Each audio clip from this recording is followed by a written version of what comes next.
All right, here we go. This has been tough. I have one person who's going to help me out with this, and she texted that she was unable to see it. So let me text her back and see if she can see and hear me.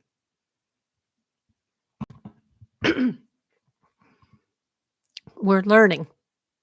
I know how to do it on the mobile device, but it's very difficult when you're a newbie. Now that I am monetized, I have to learn all of this. I hope she comes on. Come on, Kels. Different Kels than KK Kels, but a different Kels. Come on. Let's see if you can hear me, see me, anybody.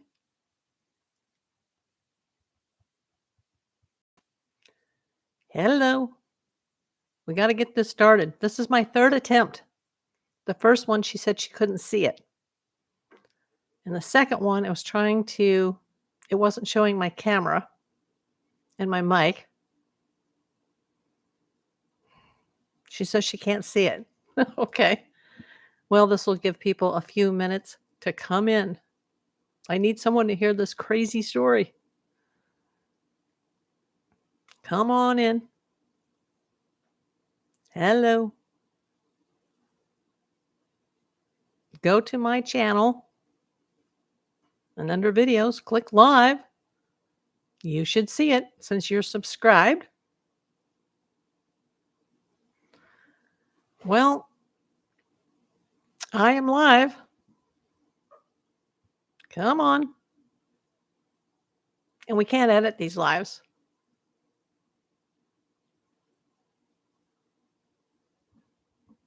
I'm telling her to go to my channel, click live, see current live. Come on. For any of you watching on the playback, you'll have to skip through the first few minutes until we can get this right.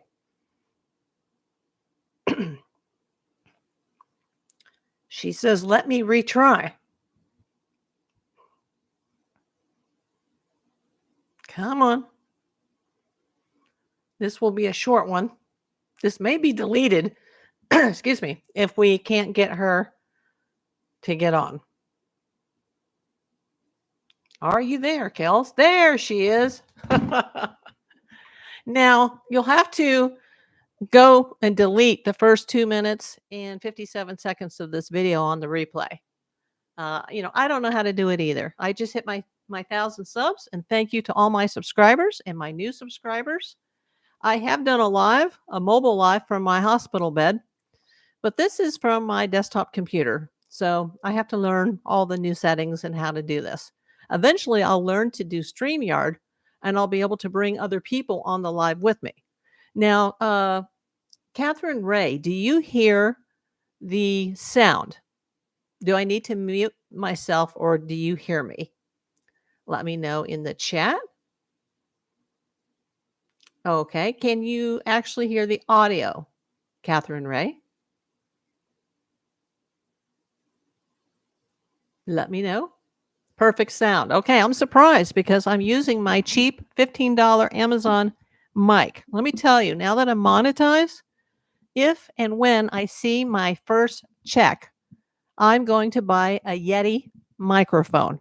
That has been my dream from day one. They only cost about $100, but I may need some accessories to go with it. Like I might need some headsets in case, like earphones, in case I do a live stream via StreamYard where other people are involved. And then it'll be like the little boxes, like the Brady Bunch. So you see the little boxes on the screen, and there can be reverb from the other people speaking. And therefore, you have to turn off your own volume. But if I'm just by myself, I figured I need to turn on my volume so you can actually hear me through my microphone. But now that you're here, hello, Kelly. Welcome. Let me tell you what happened this week. For those who know me, you know that I am a cancer survivor from 2019, 2020. Those who still know me from all that way back know that I suffered a heart problem starting November the 11th. By November 14th, I was in a hospital, I was in an ambulance, and I've basically made that hospital my new home. I should actually be getting my mail there by now. I've been there 7 times. And they think the cause of this problem may be due to the red devil chemo poisoning. Although I am a long-term high blood pressure sufferer, I take a lot of meds for that, and that can wear the heart down as well. Bad genes can wear the heart down. And of course, this has now caused heart failure. Of course, the heart failure could have come first that caused the out of control sinus rhythm. But, let's just put all the gory details behind. So I've had 4 cardioversions, and 3 weeks ago, 3 weeks and 2 days to be exact, I had a major surgery. I had a cardiac ablation, and they basically cut 3 holes in an area that you don't want to know where. And there's 3 catheters that are inserted into the arteries, and they go inside the heart with these catheters, and they basically burn parts of the upper chambers of the heart. And then as time goes by, nodules form, and then your electrical signals are supposed to go correct. And eventually, through recovery, you're supposed to go back into sinus rhythm and out of AFib. And then that'll help the heart failure, hopefully. But in my case, that didn't happen. In my case, it fixed it temporarily. And then less than 2 days later, I was actually in an ambulance in the middle of the night where my numbers were sky high. Got to the hospital, oxygen tanked. They don't know why, but they were able to get it back. They put me in the hospital. Some general physician who wasn't too bright decided to put me on lung treatments. And those lung treatments raise your heart rate and threw me right over the edge, put me back into AFib. So I had the surgery on Wednesday. I was in the hospital Friday, Saturday on an amiodarone 24-hour IV drip, not fun. And by Sunday afternoon, since all the operating rooms and cath labs were full, they set up a mini operating room right in my hospital bed and zapped me again. And that worked. It worked all of 2 or 3 days. By the time I got home a day or 2 later, I was right back in the same sinking boat. So had to get back into the line. They kind of pushed me a little forward. It was scheduled for Tuesday, April 3rd. Now, normally I don't sleep before a procedure, but I actually slept a little bit that night, like maybe 5 or 6 hours. And that's really good for me because usually I don't sleep at all before I have a major medical appointment or a hospital stay. And I had the alarm set for 9 o'clock to take pills, blood pressure, heart medication, the normal, but some of the drugs were going to have to be withheld. So that's why, once you get to the hospital, they've got to kind of get you in the line fast because the heart rate is now going out of control. So that's a little bit of a concern. But I woke up Tuesday morning to my alarm and took my medication just to realize that there was like 20 messages and missed calls and voicemails on my phone. And apparently there was some mix up, or I'm not going to say a curse word here, but F up in the hospital. And they tried to change the schedule. They tried to get everybody in early. That didn't work. Then the doctor's office called and said they didn't have an anesthesiologist, but I don't know what it was. Then my ride was texting while I was trying to straighten it out with the hospital and the doctor's office, saying that she had a medical emergency. She was going to USC as a walk-in to try to get an emergency dental procedure done, which she's been trying to get done for months. And I told her to take care of it because it could kill her. So I was like, don't worry, I could take an Uber to the hospital, but I think they're going to cancel my procedure anyway. So she goes down to USC. I'm stuck at home. I used a few choice curse words. I apologize to everybody, but I was very upset. I'm sure my blood pressure boiled at that point. I was so upset. I had already fasted all night long. I was starving. I was dehydrated, still exhausted, even though I had slept. And then I realized, now that the ride is collapsing, maybe it just wasn't meant to be today. Well, a few hours later, get a text from her saying she's coming home from USC. They can't get her in until the next day, so she won't be able to give me a ride that day either. Well, around that time, my friend Nancy wrote me a text asking me how my procedure went. And I said, I'm not even at the hospital. They canceled it. I have to do it tomorrow. I have to start all over and I don't have a ride. Well, this wonderful, sweet friend of mine decided, don't worry, I'm going to take care of you. I'm going to give you a ride. I don't know what time I can pick you up that day because I have something in the afternoon in the West Valley, but I can give you a ride. Now, thank you, Nancy. If you're watching this now or you're watching on the replay, thank you. Oh, your cat Ravioli is watching. Okay. If you look over in the corner underneath the end table lamp, you will see Amelia Kinsley. So and Kelsa Kinsley, Kitty, was here earlier, but she didn't hang out long enough when we finally got this straightened out. So I finally calmed down and I thought, well, for some reason, Tuesday, April 3rd was not meant to be. There were just too many things going against me. So I'll refast, withhold the meds, start all over again on, I guess it was Thursday. Well, what day? Today's the 5th. So the original schedule was Wednesday, April 3rd. The reschedule was Thursday, April 4th. Come HELL or high water, it was getting done. So beautiful Nancy, thank you. She got me to the hospital on time, made it to all of her appointments. You know, I went through the normal check-in. It's like going through the DMV, window 1, window 2, window 3. Then they have to push me up in a wheelchair. I'm carrying my cane, looking like a 90-year-old woman. They put me in to the second floor into a pre-op short stay room 8. I remember they gave me all my clothes minus the party hat. I really liked this nurse. His name was Peter, and he forgot my party hat. And I thought, great. And since I didn't get my hair cut, since I was back in the hospital, I knew that this hair would get tangled up in all the heart stickers, which it did. And I still had the glue on me, by the way, all over my chest from the last day. And I told him, I've got glue on me from November that hasn't come off yet. This is stay number 7. I told Peter my whole background. He said that my doctor, we'll call him Dr. M, that he would be on time. However, the anesthesiologist was stuck in surgery and he was going to be done shortly. So he's got to finally get me hooked up to the monitors. I'm surprised he didn't hook me up sooner, but he finally hooked me up.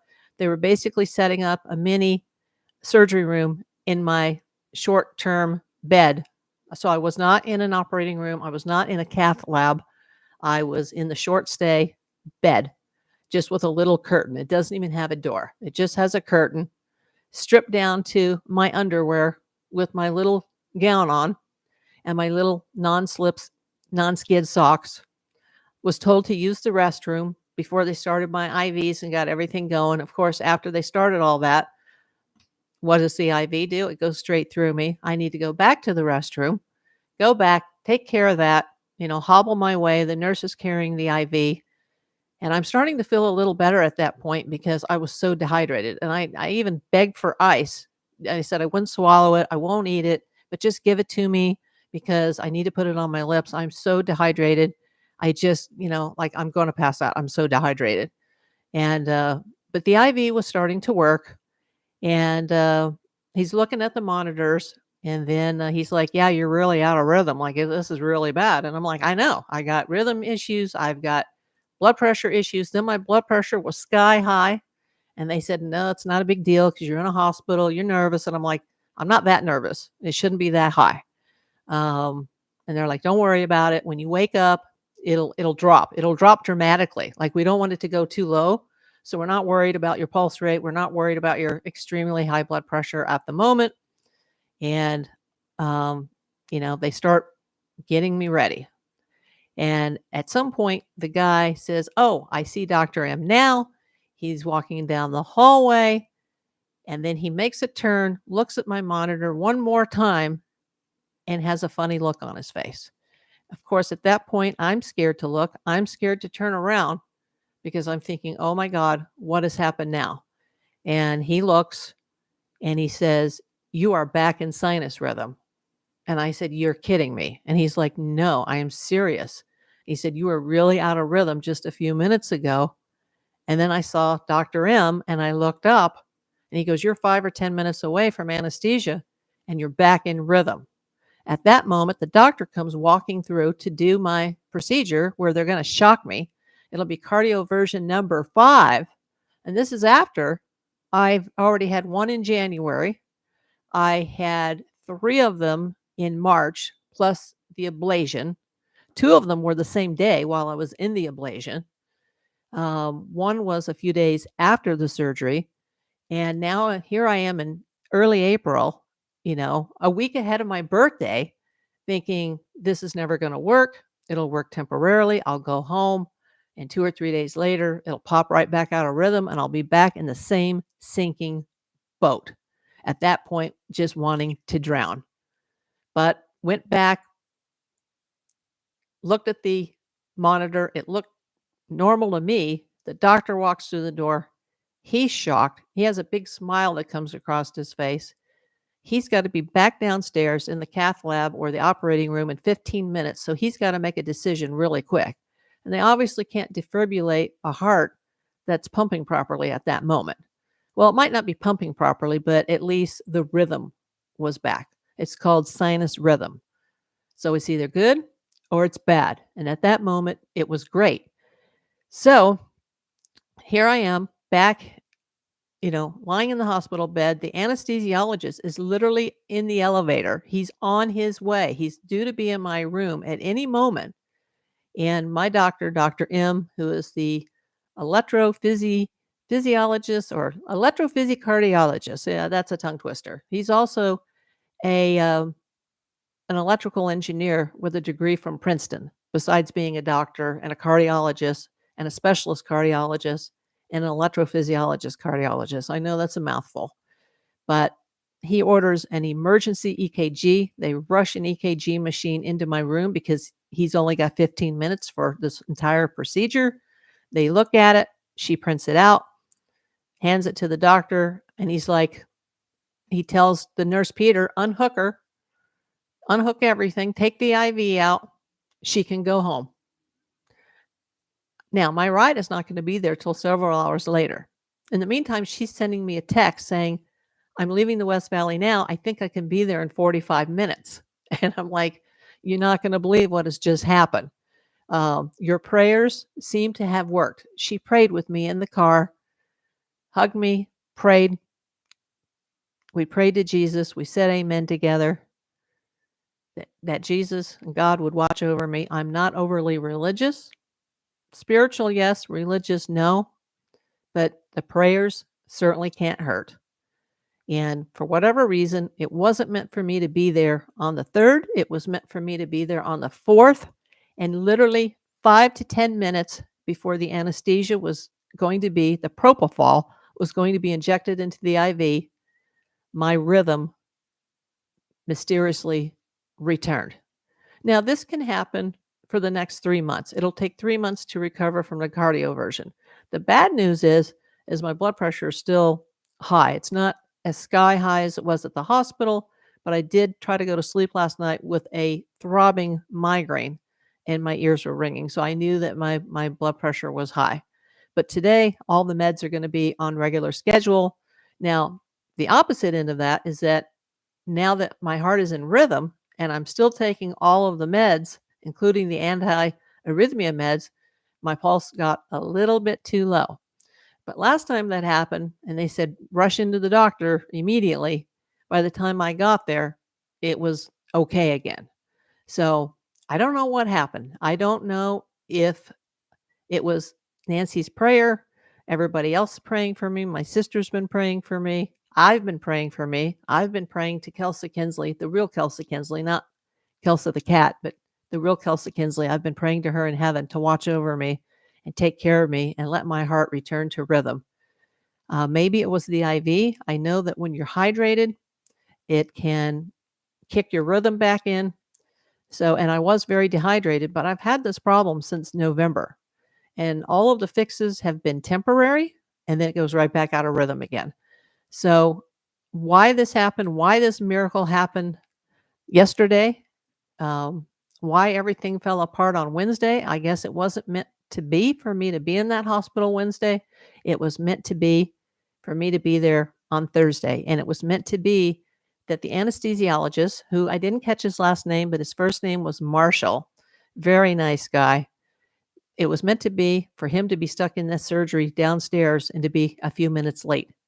And during that time that the doctor was getting ready to do the procedure and we were just waiting for the anesthesiologist to come up the elevator, my heart suddenly returned to sinus rhythm on its own, without a cardioversion, without an ablation, without medication, the IV, the prayers, being there at the right place at the right time. I don't know. Oh, I'm going to read Catherine Ray's comment here. It says the home BP machines are not accurate. Migraine and ear ringing are a better indicator. Yes, that is true. And I recently have a new one. In fact, I can show it to you. This actually tells me if I'm out of rhythm, but it doesn't tell me everything. So I had to buy something called a cardia meter or monitor. I'm not sure. It starts with a K, Cardia, Kardia. And basically, it is a portable EKG machine that you can carry with you in your purse or your wallet. And it goes through your phone. Now, unlike a real EKG machine that has 12 leads, this one only has 6. I don't know how it works, but I figured that heart rate is better than this store-bought blood pressure monitor. So I'm not going to freak out today. I told myself, don't freak out. It's Friday. My body is still recovering. Now that my heart is back in rhythm, I can have these blood pressure issues, even with medication, just due to the inflammation that I have from all of the past procedures that I've had over the last several months. So I'm happy that I'm 6 feet above ground today. I'm grateful for that. Hopefully, when I wake up tomorrow morning, I do wake up tomorrow morning and I'm 6 feet above tomorrow. I feel Catherine, Kels, whatever you'd like me to call you. I do feel a little better. I mean, I was able to go to the store for a few minutes today, and I was actually able to pick up some prescriptions at my local drugstore. And I wouldn't have been able to do that a couple of days ago. Now, I still feel a little migrainey, not as bad as I was last night. I mean, last night I was trying to talk myself out of that I don't have a brain tumor, because the doctor's like, well, after all this time, you really shouldn't be feeling this bad, but maybe the medication is making you feel bad. They're eventually going to wean me off of that. But when they do, then my blood pressure medication doesn't seem to work as well. So, that causes other problems. So, as he explained several months ago, he said this is a marathon. It's not a race. It is a marathon. And, I'm going to be dealing with this for the rest of my life, just like I am dealing with the stage 3, grade 3 breast cancer diagnosis. Hopefully, knock on wood, I'm still cancer free. We won't use the R word because that's a temporary condition. It's only temporary. If you look up on Dr. Google, you will see that most people don't come out of stage 3, grade 3. It's usually too advanced, and the outcome is poor. And you know what they're saying. But now we have to deal with all this heart stuff and hope that there's nothing else wrong with me, because the doctor really expected that I would feel a lot better by now, and I haven't. But, that's because my heart has still been out of control. So hopefully they'll get all this straightened out. Oh, I just got a super sticker. Thank you. I've been calling you Kels, Kelly, Catherine, and Katie. I know who you are, and I know that you're on your daughter's username. But thank you, Catherine, Kelly, Kels, Katie. I appreciate you so much.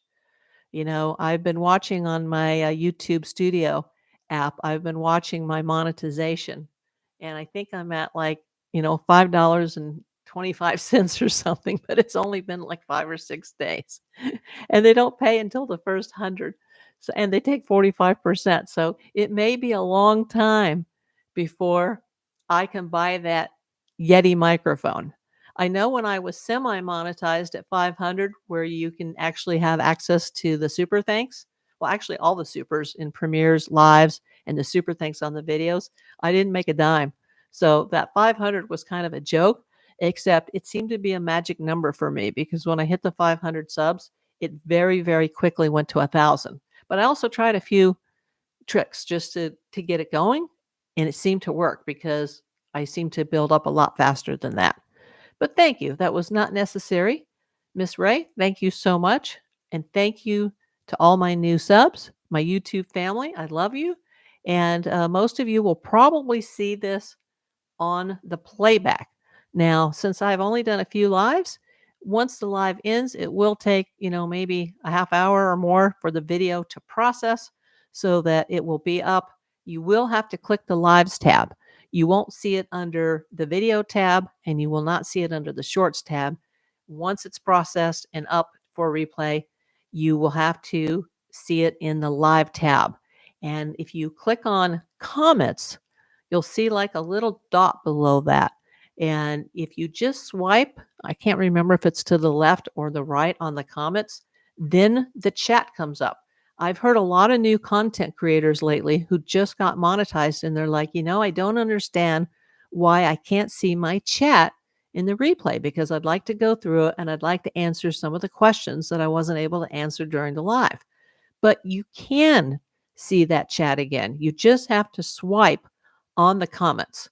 So if anybody's watching this and you want to see the actual chat, make sure that when you're watching the recorded live, that you go to the comment section and you swipe, and then you'll be able to see the comments. You won't be able to comment in the chat, but you can comment in the comments if that makes any sense. I know YouTube is complicated. I'm too old to be learning this, but I appreciate Catherine Ray. Thank you so much. Shout out to you. Shout out to you, my dear. Thank you, my dear friend. And we will try to figure out how to end this and just pray. Everybody pray that's watching this. Put the prayers in the comments that my heart stays into rhythm and that I get my blood pressure and my pulse back under control and that I do at some point can return to somewhat of a normal life. Thank you very much. Love you all.